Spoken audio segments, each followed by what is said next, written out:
Okay. It's finally here, guys. Today is the first video of coverage of the World Cup of 2022. This was the first of two championships I played over the summer in July. This one was, if you're unfamiliar, was a tournament that took place in Naperville in Illinois, so outside of Chicago, and there were 40 people in the top division, um, and I was seeded fourth out of the 40. And yeah, this is what the field looked like. So as you can see, I'm fourth over there, right over here. This is me, and I was playing first against Zach Ansell in round one. There was also a very strong international presence at the World Cup.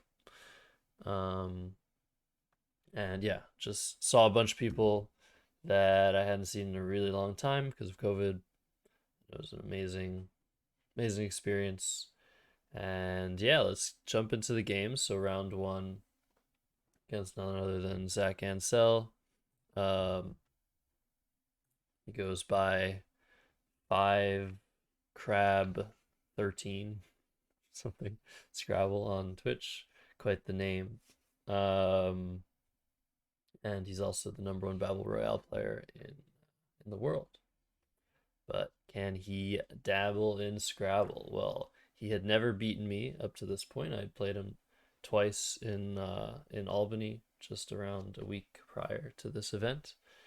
And before that, I'd also played him, I think once or twice, probably just once in in the California Open, I think in 2017. Any case, I was first. My opening rack was ACE and there are a ton of options here. Um, the most obvious play is Carmen, just keeping an S and scoring 26 points. You could also play something like Cream to keep a slightly better lead. You can see the valuation difference is very small between those two plays because the N really helps the S. And if I play Cream, it's definitely far more aggressive than playing Carmen. As you can see, the placement of Carmen. Let's just put it vertically because that's how I play. Um, let's put Cream vertically as well. The huge difference in style between Carmen and Cream is that Carmen, you're not really going for a bingo. You're just scoring. You're not leaving any huge openings. And yeah, Carmen doesn't take a hook. You're putting consonants where you want to put them, not next to the vowels are not next to double letter scores. And the difference is Cream, you're keeping a more bingo heavy leave and you're creating two S hooks, Scream and Creams. And you're also creating this big spot. And I always say the C is a very dangerous tile at in the center or the corners of the board. Just if a C is on any of these squares, um, there's almost definitely going to be a bingo at some point because if you look at the number of words starting with each tile, of course S comes first by far. There are more words that start in S than any other tile, but then there's also C in second place, which is very surprising because the C isn't an R, isn't a T, isn't an N, it's not a 1 point tile. It's a 3 point tile, but it is at the start of so many words. The C and to a smaller extent the P are very good starting letters for bingos. So those are the two scoring options.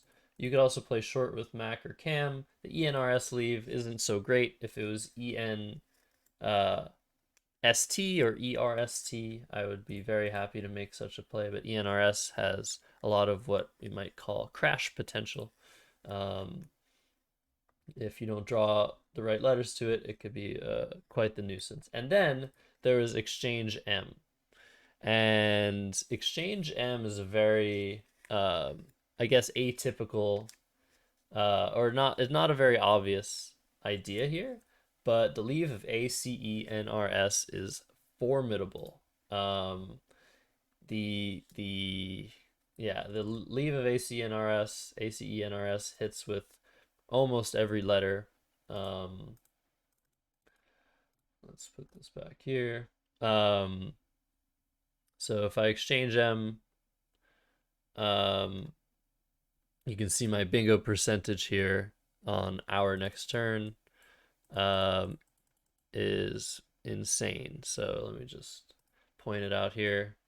Um, right now, after 212 iterations, which is obviously not enough, I'm bingoing 88% of the time, according to Quackle.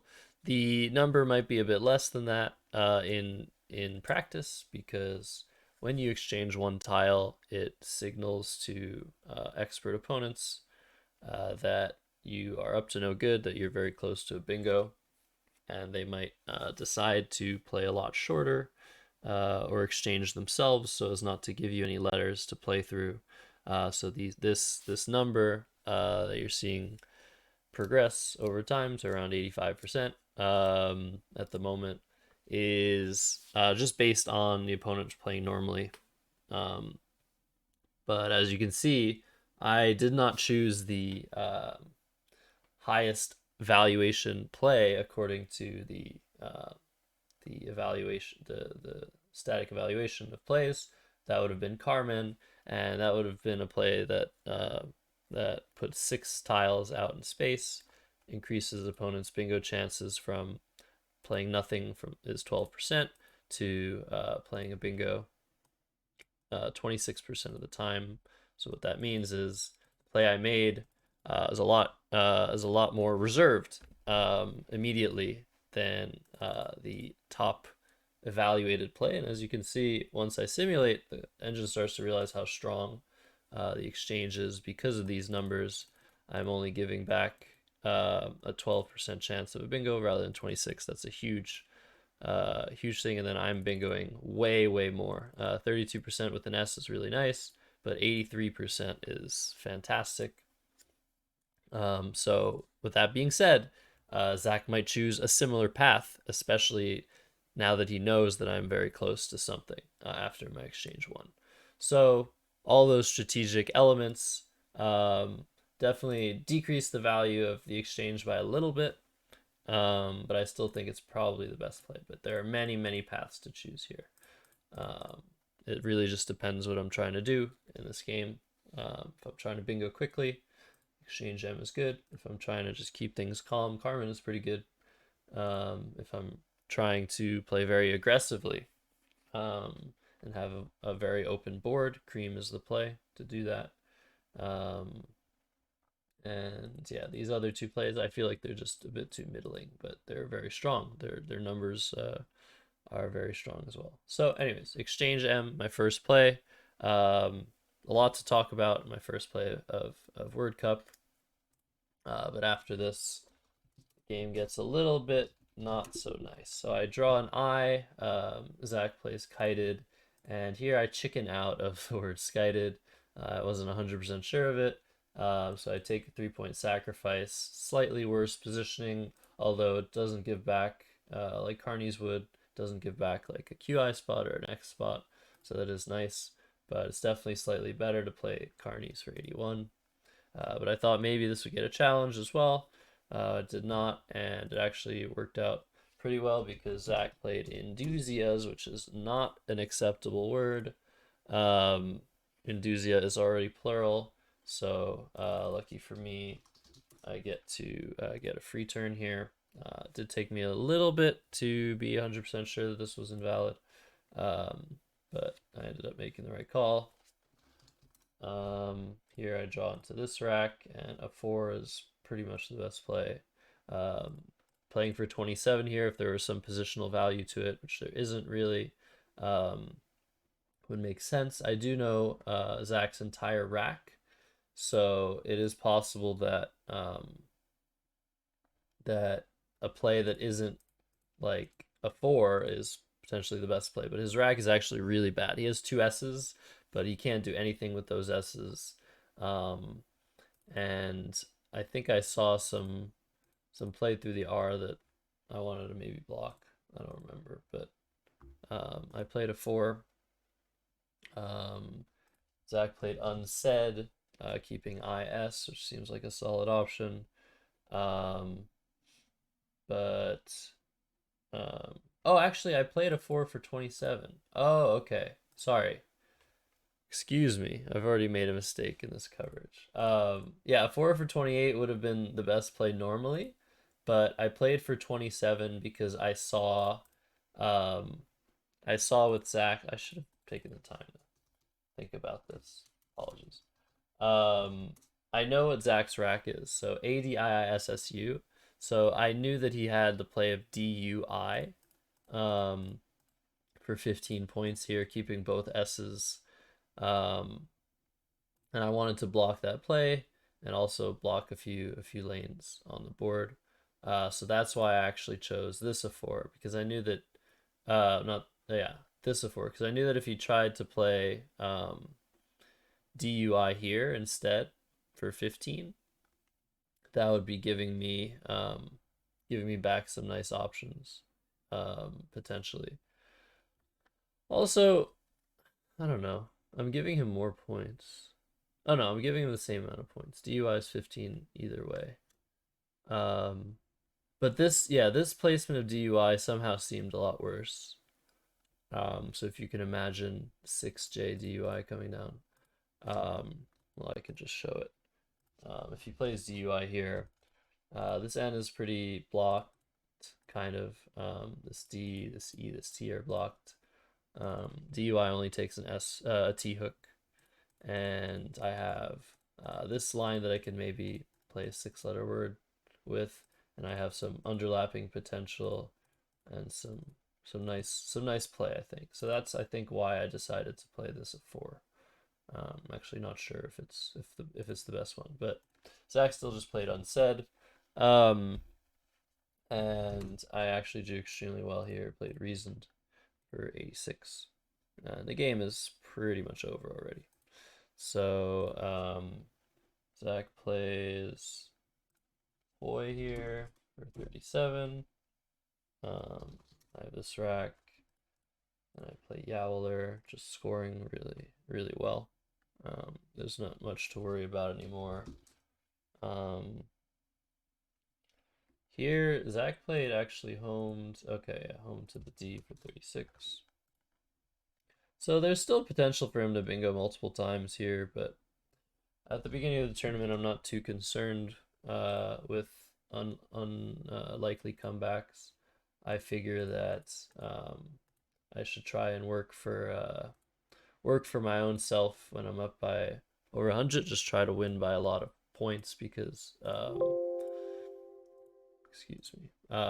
Because yeah, one of the important things about the beginning of this sort of tournament is that lots of people are gonna like win a lot of games early on, and for you to compete later on, you want to be winning your own games by more than your opponents. So the spread differential thing that exists in Scrabble tournaments, which is the tiebreaker for those that have the same record, is very important at the beginning of the tournament. Basically, this is a 31 game tournament. The first I guess 10 or so games of the tournament are really going to determine what you need to do for the rest of the tournament, whether you need to just win a lot or whether you need to play a little bit like more controlled and take some losses as long as they're not big losses.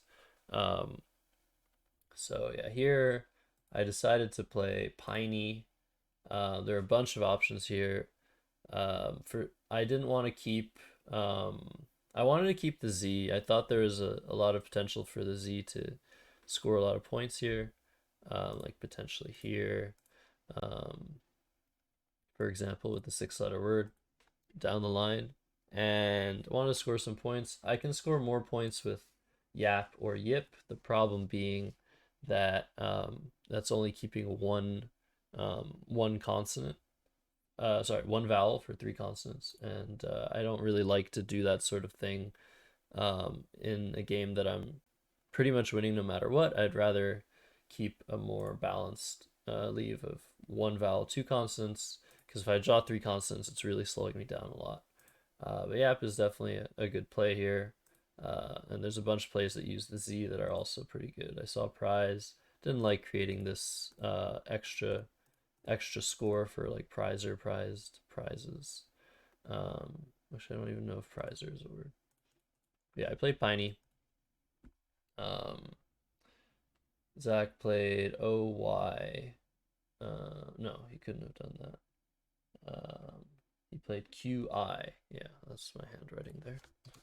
21, so you do the Q. Unfortunate. I drew a couple vowels here, and I'm able to play Trizen for 52. Although that does give back a big Z spot. Zach doesn't take that spot. He plays Hustling for 89. So he's actually hustling back into the game. He's now only down by 92 points. So there's still potential for him to win unless I draw into a bingo. And I did draw into a bingo. I just have to remember exactly which bingo that was. I think it was this one. Yeah, I think it was a blank eye. Yeah, I played Peculiar for 76. And the thing about Peculiar is you might know it as an adjective, but it actually takes an S. There is a possibility for it to be hooked by an S. Luckily, the only thing that can hook it is a blank. There are no S's left. And also, luckily for me, the board position made it such that it's very likely that this S hook was going away extremely soon because the biggest scoring spot on the board, of course, is Z to a triple. Zach takes advantage of that, plays Zebu. Here, I had no idea what to do. I probably had some better options than what I chose, but I played non-ain for 16 points, a very weird word using three N's. I played this because I thought that there was a chance, a non-zero chance that Zach might challenge this word because it's a very odd word, and Zach's word knowledge is definitely one of his weaknesses, or lack of word knowledge. Um, and yeah, I just didn't see anything great. I didn't want to keep an O because there are a few O's left to duplicate. And any other play that used an O didn't seem so good. But I could play something like one somewhere, even one here if I wanted. But I play non-ain. It doesn't matter so much at this point. If I think there's a good chance he challenges, that should be the play I make. He almost challenged, but he let it go. He played Dev. Um, when I say almost challenged, I mean he held the play for a while and ultimately decided that he was going to accept the play. So here I played Wig, keeping the J on my rack. I thought I could maybe score with it next couple turns, but it does prove a little bit difficult. And Zach makes a really nice play of Outbrag for only 11 points, but it just shows how good he is at play finding, playing through a U and a G. It's not easy to see those plays. I draw well, and yeah, I have both unseen E's, and unseen to me is AFGOOTTX blank. So I think that there was a possibility of um, a bingo to this R, I think. AFGOOTTX blank. So from my perspective, okay, foot gear was possible. Not even sure that I saw that. But yeah, that's the only possible bingo here. I'm really confused actually.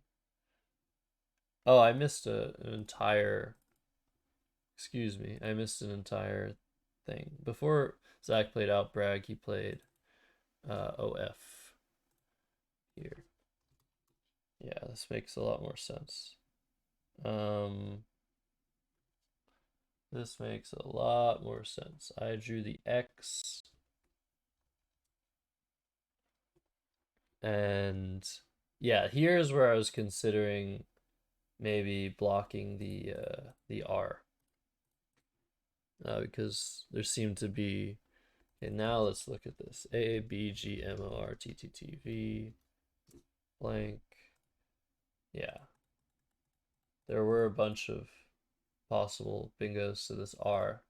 So yeah, I did consider on this turn EIJLOX blocking this R, but I decided to not worry too much about those bingos because although there are a lot of them, they're not super likely because there are 12 unseen tiles and only a few combinations of those tiles that make a bingo. Here's where Zach played out brag, and that actually emptied the bag. So although it was a good find, it might not have been a great play because yeah, it leaves him with 5 tiles. So it gives me an advantage in an endgame. It's very hard to go out before your opponent when you have 5 tiles, so there's 7 and it's their turn in an endgame. So here's where I played Jiver. Yeah. And here he played Guy. Here he could just play Wags. It's slightly better, but this was second best play, tied for second. I go out with Elms. So actually, there's something weird about this endgame where I thought that like he might be able to do something to block Elms, but it's extremely hard to block Elms. Oh, and I have another outplay. Okay, never mind. I actually didn't see my second outplay of LME. But maybe Zach did, because Zach can find those plays, I guess, and I can't. Yeah, okay. So I go out with Elms. Nothing interesting about this game. I talked a lot, but this is the first game of World Cup. I'm gonna want to do maybe 2 games at a time. And I just now realized that still says Albany main event. So I'll fix that. Oops. Current tournament. Not actually current tournament. 2022 World Cup. Hey, I was so unprepared for this. How do I center it? This is pretty centered. It's almost centered. Okay. This is 2022 World Cup. Hooray. Sorry, I woke up in the middle of the night to make this video. Hope you enjoyed. But yeah, I might be doing like 2 games per video. I'm not sure how that format would work, but we'll see. All right, catch you next time.